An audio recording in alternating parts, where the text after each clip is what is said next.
free time and, helping out each other. That's my goal. And the courses I have taken recently are international politics in the Korean Peninsula, and Korea in the global context, and the Brexit vote, which was happening in June, of course.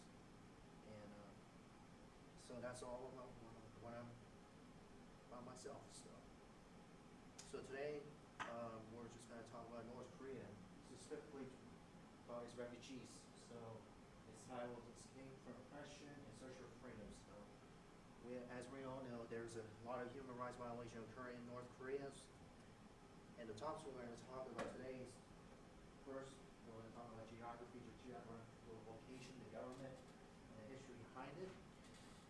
And the second, we're going to go into depth about defectors itself, their lifestyle, what they're doing in North Korea, what they can do and cannot do in North Korea. So some of the things they're not allowed to do and can allowed to do. And then the human rights violation, we're going to talk about what are the violation in North Korea. We're also going to talk about white market generation, which they're the generation who are actually creating some free markets going on in North Korea inside of North Korea. We're also going to talk about the reason why they're defecting out of it. And also the challenge for defection in the lifestyle in South Korea. Of course, that's the same thing over there. What are their lifestyle? What do they do? How they transition into the process into a capitalist society, and the ways to contribute North Korean citizens or the defectors. Before we get into it, pretty sure you're familiar with this map. This is the map. This is a satellite photo from North Korea, taken from the satellite seas at night. You see that North Korea is totally all pitch black. No electricity at all. And you see the southern part, it's all having electricity. Pretty shameful today. Alright, so the background is the country, Democratic People's Republic of Korea, of course, is located in the northern Korean peninsula. The capital is in Pyongyang. The language of course, they speak Korean, but they spoke in the North Korean dialect. The religion, they don't have nothing. They're not allowed to practice their own religion. The population right now currently is about 25 million people. Government, of course, they actually recently changed it. Originally it was a communist type of state, but then switched into Juche one-party totalitarian socialist state. And the literacy rate is about 100%. Shocking, because the government is required to educate themselves for men and women. And the life expectancy is kind of low. It's about 66 years for men, 72 years for women. Of course, you know who's the head of state is Kim Jong-un, of course. He's now your supreme leader of North Korea. Okay, so the things you're allowed to do in North Korea. You are obviously supposed to support and worship for the dear leader, of course. Now that name, of course, dear respected comrade, that's the new title we call it Kim Jong-un in today's leader, because they recently hold the Sixth Workers' Party of Congress, which is the same thing as if you're holding a State of the Union in here in the United States. And the second of all, you need to make sure you keep your house clean, and there's going to be some inspection going on in North Korea. If you don't, obviously you'll be taken as political prisoners. Not a happy thing. Also, you need to make sure that you need to paint a portrait of the two dear leaders. Ensure it's polished, nice and shiny, clean. And lastly, in North Korea, your workers, when you're working there, you work as a woman with low wage, only about $40 per month. That's obviously how much you could live that under a capitalist society. Probably not that much. You don't get any paid holidays or no resting at all. Things are not allowed. Pretty much no freedom of expression, no freedom of religion, no freedom of speech, no freedom of information. You're not allowed to do any of these things. The result is life is miserable. You cannot do anything that you cannot allow to do. So you're just trapped inside. The lifestyle in North Korea, of course. We all know that there's no basic necessities. There's no water, there's no food, there's no electricity, and there's no air conditioning offered, and citizens are really suffering every single day. And in North Korea, you're required to do mandatory military service for both men and women. Starting at the age of 18 until the 35, you're also required to do both mandatory voter requirements. And most of the majority vote, the votes are actually tallied towards the dear leader. And if you do not vote for him, then of course you'll be taken as a political prisoner or you'll be executed. And also, if you're an ordinary North Korean citizen, you're forced to witness some atrocities. They're forced to, because that's what the government requires you. You also would need to wear some school uniforms when you're going every single day. Also, controversial, but if you're working in North Korea, the government forces you to do math. Not a really good thing, because they want you required to do the work at a faster pace. You're also required to wear badges showing portraits of dear leader, and also required to bow down to the dear leaders when you wake up in the morning. Is going to down and see dear leader. Okay, so the next thing we're going to talk about is the human rights system, what are the abuses. North Korea, you have the caste system called the Sungun system. There's basically divided into three classes.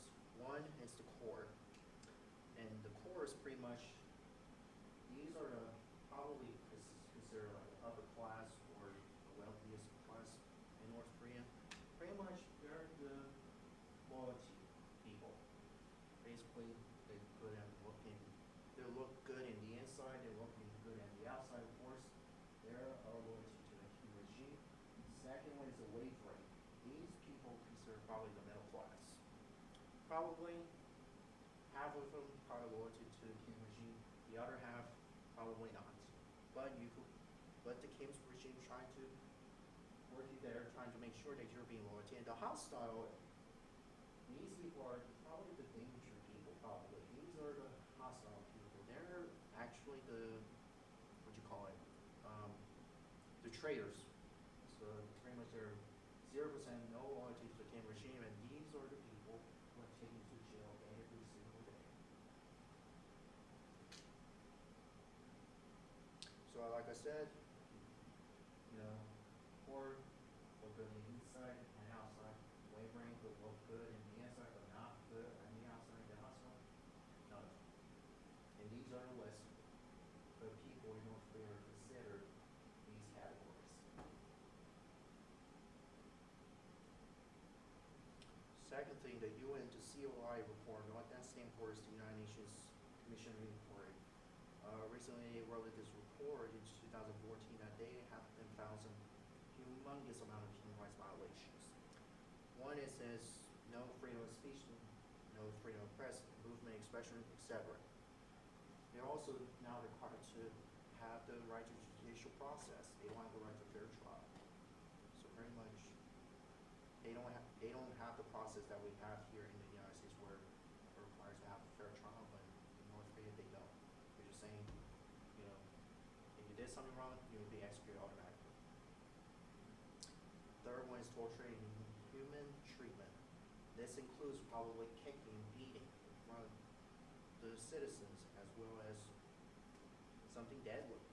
And execution, critical prisoners camps also exist in North Korea as well. Of course, there's a labor rights abuse going on there as well. And there's no freedom of movement, no freedom of information, which means no individual freedom of the press, no nothing of that. No freedom of movement. You're not allowed to leave the country without the permission from the government. So that's the map of the list of local prisoners camp, which there are 14 of them. The most prominent one is probably the Camp 14, and then probably the other one is Camp 21, which I don't see it in here, but they're the most prominent ones, those local prisoners camp in North Korea. Now, the black market generation, talking about these people, they're called as Changmadan generation. These are the people who were born in 1980s through the 90s. After North Korea suffered and struck the famine crisis in the 1990s, uh, North Korea cannot provide its own welfare to its people, and because of that, the citizens were obviously got into poverty and hunger and impoverished, and because of that, in order to survive, this wave of new generation came in, and in order to survive, they have to engage in illegal activities like bribery, smuggling, like those trade goods that have been smuggled from China and then send them over to the North Korean citizen, and basically they are like freely trade in the market, but the North Korean leader doesn't even care about it because probably he doesn't want to. These are the new various medias that have been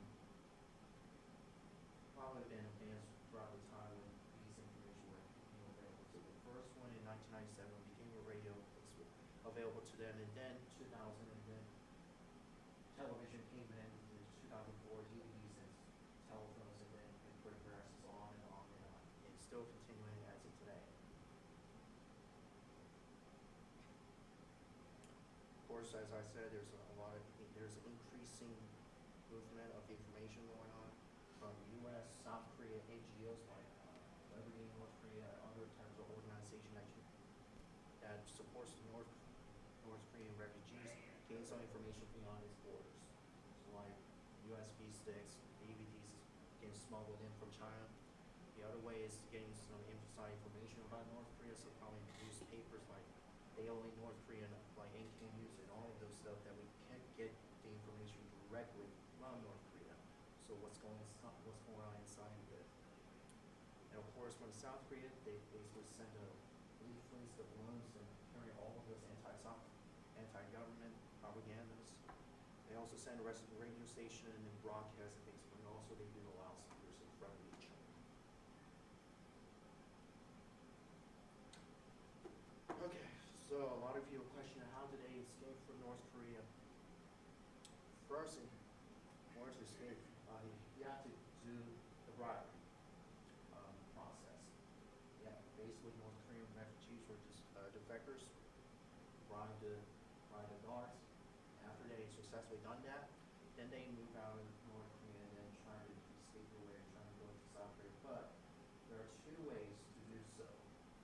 One of them is obviously the easy way to go to Mongolia and then go to the capital city, Ulaanbaatar, and then obviously take a flight all the way here in South Korea. The other way is the longer route, the hard way, which is go to China and make sure that you do not get caught by the Chinese authorities, because if you do, then you'll get sent back to North Korea, which you will get some punishment, like you'll get executed, whatever it is that they charge you to do from the North Korean government. But if you're attempted to successfully defect and move out of China, then there are obviously three ways. Either they could go to Myanmar and go all the way to Thailand, to the capital city of Bangkok, or they could obviously pass through Laos and go to Thailand, or go to Vietnam, and sneak into the Cambodia, and then go straight directly to Bangkok, and then obviously take a flight and go straight directly to South Korea to search for freedom. So those are two processes of how it goes to escape from North Korea. Now, some of them there, what I noticed is that if they're stuck in China, they're estimating about 2,200,000 of North Korean refugees are residing there. And some of them do get exploited to sex slavery and human trafficking. And some of them, if they do get obviously sold, they get sold about probably $400 to $2,000 per person. That is really obviously really expensive way to obviously sell it, but it's really ridiculous that you would sell a person like that.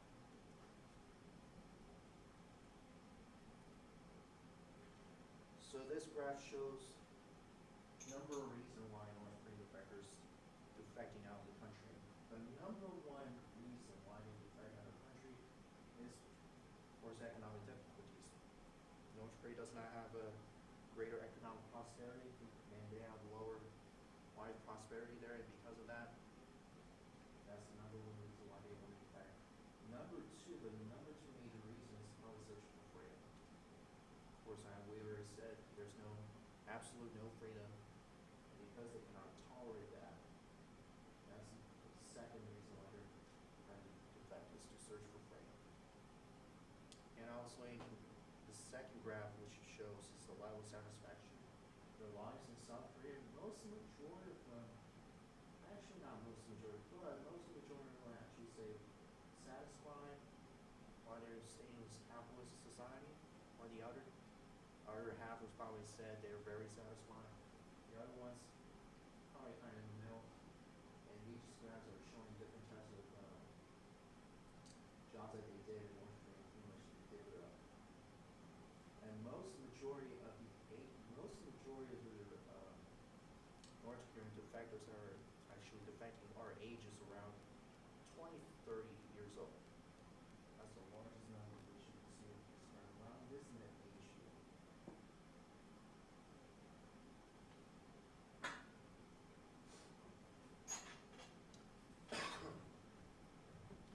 Back on Korea.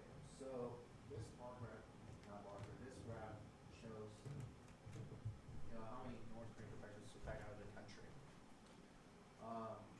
So as the year progressed, the largest defection we had was that in South Korea was actually in 2009.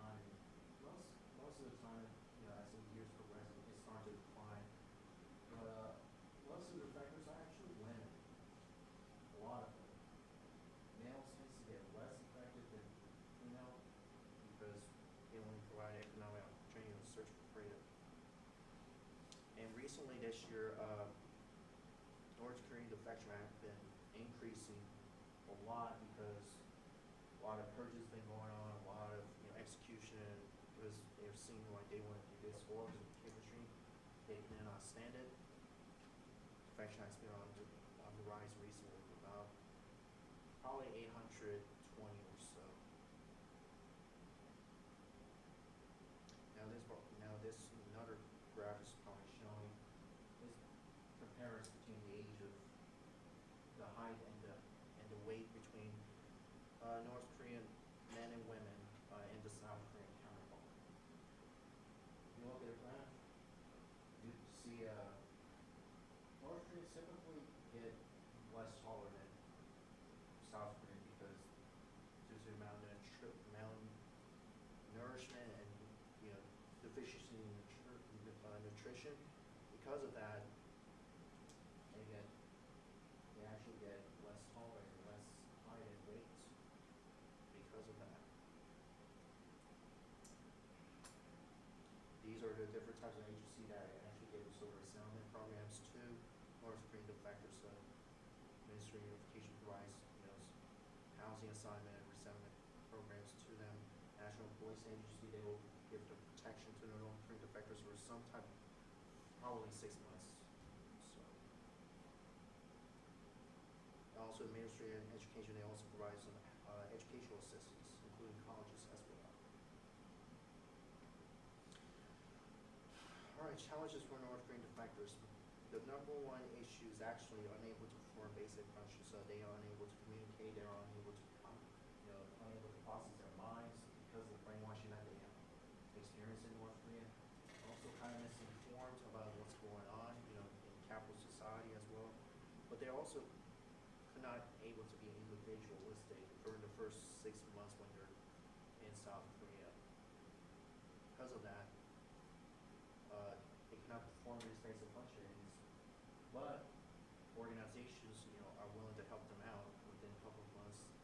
So, and as I said, they're still brainwashed at the time. And also, I would say, recently, this is trending right now in South Korea. There have been mistreatment of North Korean defectors.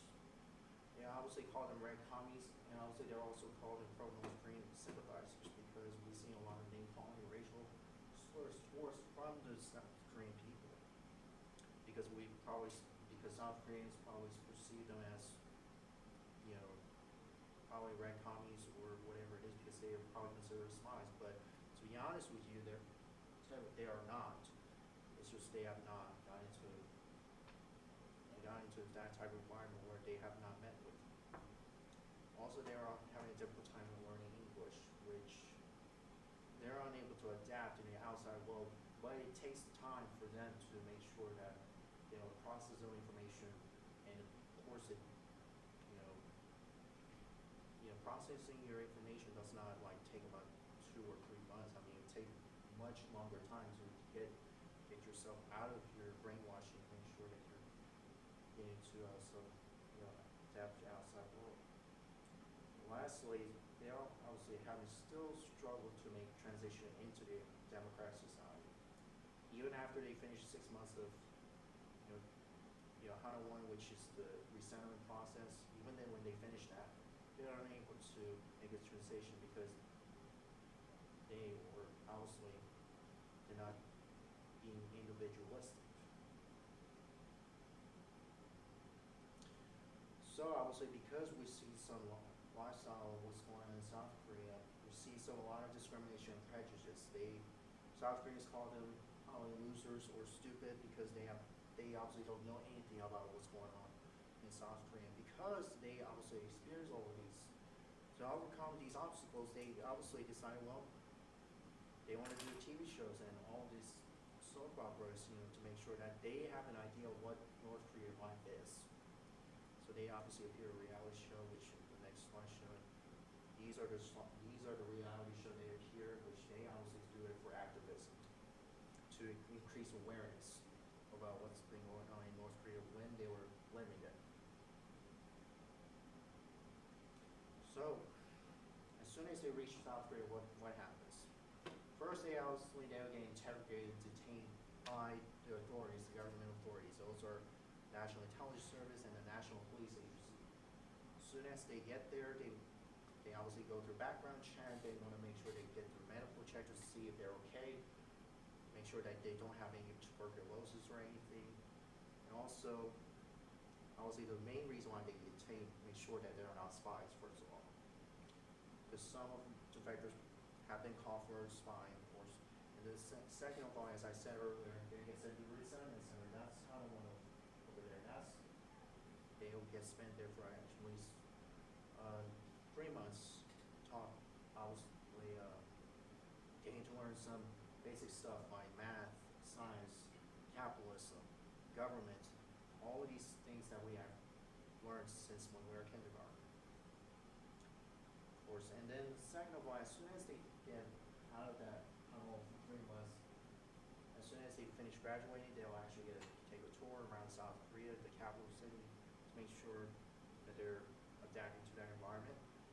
And then after that, they'll receive a government assistance program for allowances for at least 6, probably, I'm not sure how many months, probably 2 years maybe or so. And then also they're automatically granted for South Korean citizenship because under South Korean Constitution, it says that North Koreans are obviously not considered North Koreans. They're not different. They're considered, Koreans as for Koreans. So they treat them as a South Korean citizen. Lastly, ways to help North Korean people. There are several ways to do this. First, you could sign a petition against the Chinese repatriation policy, as I said earlier. If they get caught in China, they get sent back. And because we've seen a growing increasing border patrol in China and the increasing enforcement going on, all of these defectors get sent back, and because of the problems we have, we need to increase awareness. So in order to do that, sign a petition against the Chinese repatriation policies. Second of all, donate to organizations like NGOs, IGOs, IOs, NPOs, whoever it is, like such as Liberty in North Korea. They are organizations to raise awareness about humanitarian crisis in North Korea, but they also rescue and help refugees in China, which recently they at least rescued about 542 people. That's a significant amount of progress I've seen, which I'm very proud of. Third one, as I said, join an organization. NGOs, IGOs, NPOs, IOs, whatever it is that solely advocates these type of issues like social justice, poverty, human trafficking, human rights, environment. All of these issues are related to North Korean issues that we face as of today. You would also do activism, social media. You can obviously tweet about it or Facebook about what's going on in North Korea. front of the White House. In recent years, they've been doing that, trying to make sure that there is increasing awareness about humanitarian crisis in North Korea. Public speaking, so I